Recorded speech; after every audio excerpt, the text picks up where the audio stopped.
Hey guys, Darth Keen here, hope you're all well. In today's video I wanted to have a chat about the new Jedi Survivor trailer, some ideas I have, sort of like a trailer breakdown, and some of the theories I have for the game, so let's just get straight into it. So one of my first takeaways from watching the trailer is that this guy in the back of the tank, this unknown guy, is going to play a very big role in this game. I think that the actual title itself, Jedi Survivor, is a parallel between Cal Kestis and the guy in the back of the tank. Obviously we know from the first game that Cal is a Jedi survivor. He is one of the only last Jedis living at the time, and then this guy in the back of the tank seems to be a survivor from a different era. I think the High Republic, because of his gold robes and stuff like that, but he seems to be a survivor in the back of the tank in this abandoned lab. It almost reminded me of an abandoned cloning facility. Obviously we know from the Bad Batch and Wayland they have that cloning facility on that mountain. I can't remember the name of it. I think it was like Mount Tartus or something like that, and the Empire brought all the last living Kaminoans to here, so it kind of reminded me of that. So this guy could be a clone of a Jedi from the Republic. It's been lost to time, kind of like Captain America frozen in ice. And then later on in the trailer we actually see what looks to be a one-armed Sith fighting Cal Kestis. Now the clone Jedi also has one arm we see in the back of the tank, so I think these two could be the same person. I think that a lot of the first part of the game could be about Cal Kestis' search for this long lost Jedi, this cloned Jedi, and then when he finally finds him in the tank, or maybe he finds him and puts him in the tank, I'm not too sure. Basically I think Cal will believe that this guy is benevolent, a good Jedi, but as we see, if he is the Sith later on in the game, he is on the dark side. We also see him working with that big guy in the armor, and with that he's holding that little tool. I'm not sure what that is yet either, but basically it is clear that he is an enemy of Cal Kestis, so that's an interesting take. I think it reminds me a lot of Darth Revan. Now I know it can't be Darth Revan because Darth Revan obviously doesn't have one arm or whatever, but with the long hair, he looks quite similar to the canon version of Revan. Canon in this case being the canon of what he looks like in the game, rather than him being canon in the actual Star Wars universe, which I still think he should be. And he also kind of has a similar fighting style, and what he says at the start of the trailer, the thing about being betrayed by the one he trusted the most, almost kind of sounds like Darth Malak betraying Revan.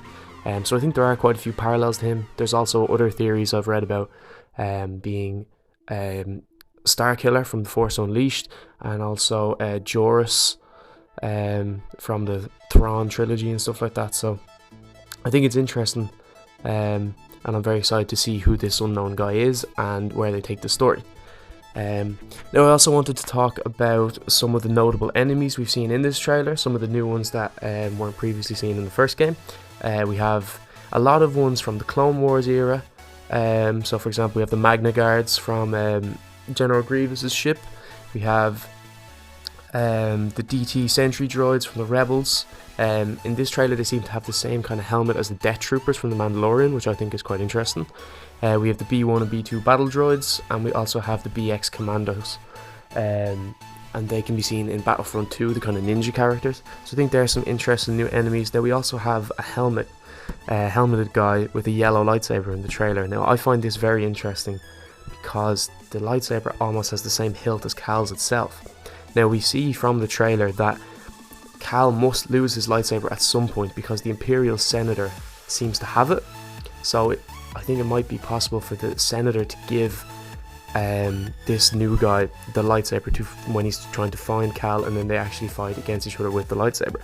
Now if you look at the guy with the lightsaber, his armour closely resembles a Mandalorian's armour, as he shares the jetpack and the T-shaped visor on the helmet, which we see with characters such as Boba Fett, Jango Fett, the Mandalorian himself, some of the characters in the Mandalorian. So we know that that's quite a close resemblance.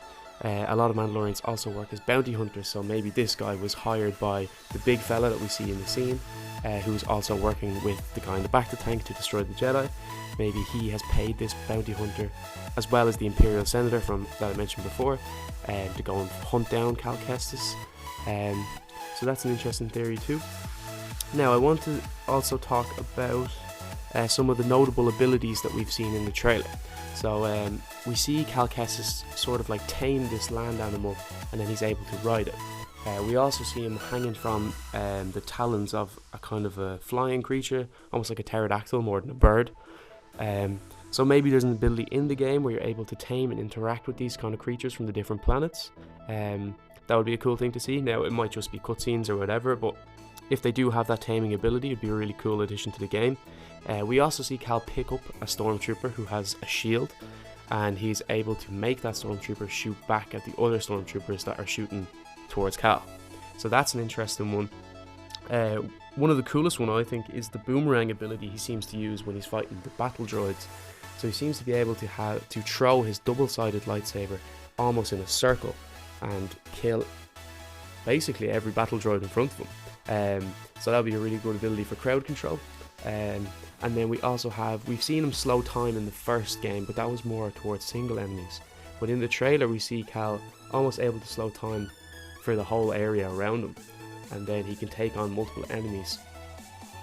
So we see a couple of new abilities that help you with crowd control or facing a crowd of enemies rather than singular enemies.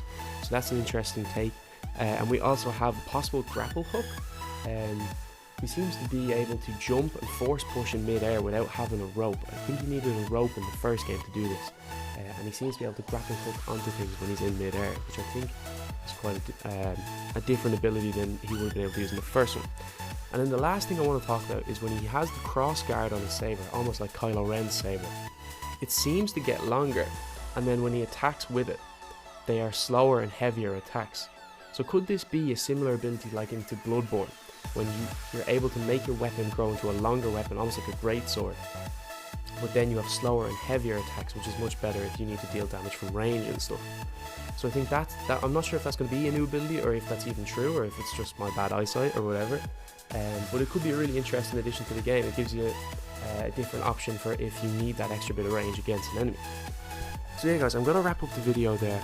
These are just some of my ideas and some of my theories based on the trailer. Now it's obvious we're going to get some more info closer towards the launch of the game. And I will provide new videos on the game if we get more info closer to it. So yeah guys, thanks so much for watching. Please leave a like on the video, and it'd be great if you could subscribe to my channel. And yeah, I'll talk to you in the next one. Take it easy.